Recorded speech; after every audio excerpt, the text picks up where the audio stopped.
3 महीने होने वाले थे। अलीना अपने हम जमात जाहिद के साथ एक किराए के मकान में रहती थी। सुबह दोनों इकट्ठे यूनिवर्सिटी जाते और इकट्ठे ही वापस आते थे। इससे पहले वो अपनी यूनिवर्सिटी के गर्ल्स हॉस्टल में रहती थी, मगर जाहिद की मोहब्बत में गिरफ्तार होकर वो इसकी बगैर निकाह के बीवी का किरदार अदा कर रही थी, जिसे आम जबान में गर्लफ्रेंड कहते हैं। अलीना के वालिदैन ने कभी सोचा भी ना होगा कि जिस बेटी पर वो भरोसा कर रहे हैं वो उन्हीं की कमर में एक ऐसे लड़के के लिए खंजर घोंप रही है जिससे मिले 6 महीने भी नहीं हुए। रोज रात को जाहिद के दोस्त भी मकान में आ जाया करते थे। अलीना, जिसने कभी अपने भाई को पानी तक नहीं पकड़ाया था, वो जाहिद के दोस्तों को सालन, रोटियां और चाय बनाकर देती थी। अलीना की कुछ हम जमात लड़कियों ने उसे समझाया भी था कि इस तरह अपने माँ बाप के भरोसे को ना तोड़ो और अपनी इज्जत खराब ना करो, मगर अलीना उन्हें ये कहकर खामोश कर देती कि मेरी जिंदगी है, तुम्हें क्या, मैं जो भी करूं। 2 साल गुजर चुके थे। इस दौरान अलीना ने जाहिद को बहुत मर्तबा कहा कि हम निकाह कर लेते हैं, मगर जाहिद उसे हर बार टाल देता। ये सिलसिला इसी तरह से चलता रहा। अलीना ने बहुत चालाकी दिखाई और अपने वालिदैन को इसकी बिल्कुल भी खबर ना होने दी थी। अलीना उम्मीद से हो चुकी थी। जब उसने जाहिद को बताया तो वो चौंक सा गया। जाहिद को ये सुनकर गुस्सा आ गया था। 2 दिन गुजर गए, मगर जाहिद ने अलीना से बात तक नहीं की थी। वो शख्स जो 2 साल से दिन रात मोहब्बत के नगमे गाता था, अब वो अलीना की तरफ देखना भी पसंद नहीं करता था। अलीना भी जाहिद के इस रवैये से बहुत परेशान थी और दूसरी परेशानी उसके पेट में पल रही थी। अब जाहिद रात को देर से घर आता और आकर खामोशी से सो जाता। अलीना रात रो रो कर गुजार देती, मगर जाहिद को इसके रोने से जरा भी फर्क नहीं पड़ता था। एक दिन अलीना ने जाहिद के करीबी दोस्तों को जाहिद की मौजूदगी में बुलाया और उन्हें पूरी बात बताकर कहा कि भाई, प्लीज आप लोग जाहिद को समझाएं और इससे पूछें ये मुझसे बात क्यों नहीं करता, मेरा कसूर क्या है। जाहिद के दोस्त इसी तरह के थे। उन्होंने जाहिद से बात करना शुरू की। एक दोस्त बोला, तुम लोग निकाह क्यों नहीं कर लेते? अलीना बोली, मैंने बहुत बार कहा है, मगर ये सुनते ही नहीं। जाहिद ये बात सुनकर हंस पड़ा। सब लोग हैरत अंगेज निगाहों से जाहिद को देख रहे थे। जाहिद ने अलीना को कहा कि तुम बाहर जाओ। अलीना ने कहा, क्यों? मेरे सामने कहो जो कहना है। जाहिद गरज कर बोला, दफा हो जाओ इधर से। अलीना रोती हुई कमरे से बाहर चली गई। उसे जाहिद के रवैये का इतना सदमा पहुंचा कि वो कमरे से बाहर जाते ही बेहोश होकर जमीन पर गिर पड़ी।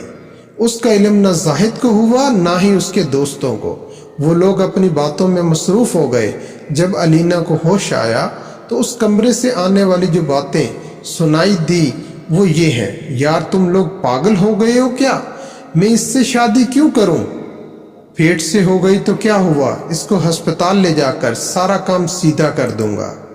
और वैसे भी पता नहीं जो बच्चा उसके पेट में पल रहा है वो मेरा भी है, ये है कि नहीं। मुझे तो लगता है ये किसी और का है, लेकिन अब फंस तो मैं गया हूँ।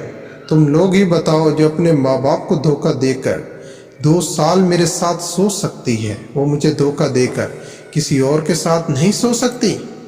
क्या पता तुम में से भी किसी के साथ इसका चक्कर चल रहा हो और मुझे इल्म भी ना हो। बस 2-3 दिन तक उसे अस्पताल ले जाकर अबॉर्शन करवाता हूँ, फिर 1 साल और मजे लूँगा, फिर उसको भगा दूंगा। अब मेरा ये म्यार तो नहीं कि मैं उससे शादी करूँ। चलो मुफ्त की नौकरानी, मज़े करो और तुम लोग ज़्यादा हाजी ना बनो। तुम्हारे कारनामे भी मुझसे छुपे हुए नहीं हैं। जाहिद और उसके दोस्त ज़ोर ज़ोर से हंस रहे थे। एक लड़का बोला, यार जाहिद, हमारा हिस्सा हमें कब देगा? अरे यार, अब ये तुम्हारी ही है, बस बच्चे वाला मामला सेट कर लो, इसके बाद सब मिलकर मज़े करेंगे। अब तो साली सो रही होगी, कल जब बिस्तर गर्म करूँगा तो वीडियो बना लूँगा, फिर ये हम सब की रखेल बनकर रहेगी, कुछ बिगाड़ नहीं सकेगी। हमारा अलीना को अपने कानों पर यकीन नहीं हो रहा था وہ اپنے کمرے میں گئی اور اندر سے لاک کر کے پوری رات اپنی غلطیوں کو روتی رہی۔ صبح 5 بجے زاہد نے دروازہ بجایا۔ علینا نے دروازہ کھولا اور مسکراتے ہوئے چہرے سے زاہد کا استقبال کیا۔ زاہد بھی اپنے بنائے گئے پلان پر عمل کرنے کے لیے ہونٹوں پر مسکان سجائے ہوئے تھا۔ اس نے علینا کو گلے لگایا اور کہا کہ سب دوست جا چکے ہیں، میں نے تمہارا بہت دل دکھایا ہے، چلو آج سارا حساب برابر کر دیتا ہوں۔ یہ کہہ کر وہ بیڈ پر لیٹ گیا۔ زاہد نے اپنی قمیض اتاری ہی تھی کہ علینا نے چاقو زاہد کے سینے کے آر پار کر دیا۔ زاہد چند منٹوں میں ہی تڑپ تڑپ کر مر گیا۔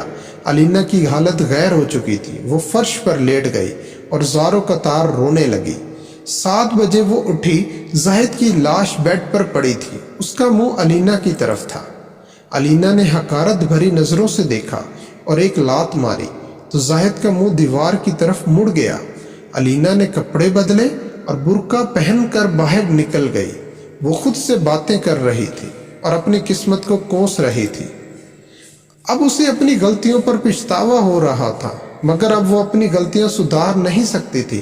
اس نے خود سے کہا، میرے ساتھ ٹھیک ہی ہوا، میرے جیسی کا انجام یہی ہونا تھا۔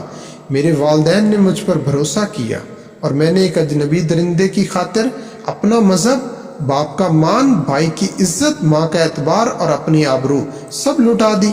میرا یہی انجام ہونا تھا۔ نہیں، بلکہ یہ بھی بہت کم ہے۔ یہ سوچتے ہوئے وہ مین روڈ پر چلنے والے تیز رفتار ٹرک کے سامنے کود پڑی اور اپنی جان گنوا دی۔ دوستو، آج کل یونیورسٹیوں کی کمی اور میرٹ کی وجہ سے بچیوں کو دوسرے شہروں میں تعلیم حاصل کرنے جانا پڑتا ہے اور گھر والوں سے دور ہاسٹل میں دن گزارنے پڑتے ہیں۔ اس طرح وہ گھریلو پابندیوں سے آزاد ہو جاتی ہیں۔ ان پر نظر رکھنے والا کوئی نہیں ہوتا۔ ایسے میں کچھ لڑکیاں تو اپنی حفاظت کر لیتی ہیں اور کچھ نہیں کر پاتی۔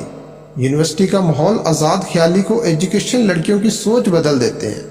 ہم جماعت لڑکوں لڑکیوں کے گروپ بن جاتے ہیں اور وہ لوگ کلاس ٹائم میں بھی پارک، کینٹین یا پھر سنسان جگہوں پر پائے جاتے ہیں۔ لڑکوں کی تو اور بات ہوتی ہے نا ہمارے معاشرے میں۔ لڑکے کی غلطی کو دیکھا جاتا ہے نہ ہی اس کی عزت پر کوئی انگلی اٹھاتا ہے۔ سب برا لڑکیوں کا ہی ہوتا ہے۔ اس لیے اگر آپ کے والدین نے آپ پر اعتماد کیا ہے تو ان کے اعتماد کو نہ توڑیں۔ جب بیٹی گھر سے باہر بھائی کے ساتھ بھی چلی جائے تو ماں باپ کو فکر لگی رہتی ہے۔ سوچیں، اگر انہوں نے آپ کو خود سے دور گھر سے دور بھیجا ہے تو دل کو کس طرح سمجھایا ہوگا۔ آپ کو کیا لگتا ہے کہ آپ ہاسٹل میں سکون کی نیند سو رہی ہیں تو آپ کے والدین بھائی بہن بھی سکون سے سوتے ہوں گے؟ بالکل نہیں۔ انہیں ہر لمحہ آپ کا خیال آتا ہوگا اور ان کی محبت کا اندازہ آپ کو تب ہی ہو جاتا ہوگا جب آپ مہینے 2 مہینے بعد اپنے گھر جاتی ہو۔ آپ تعلیم حاصل کرنے آئی ہیں، تعلیم حاصل کریں، فضول کاموں میں نہ پڑیں، اپنے کام سے کام رکھیں، پردے کا خیال رکھیں۔ جب تک آپ کا چہرہ چھپا ہوا ہے کوئی آپ کو گندی نظر سے نہیں دیکھ سکتا۔ اسی لیے اسلام نے پردے کا حکم دیا ہے۔ اکثر لڑکیوں کا لباس گھر میں اور طرح کا ہوتا ہے اور یونیورسٹیوں میں اور طرح کا۔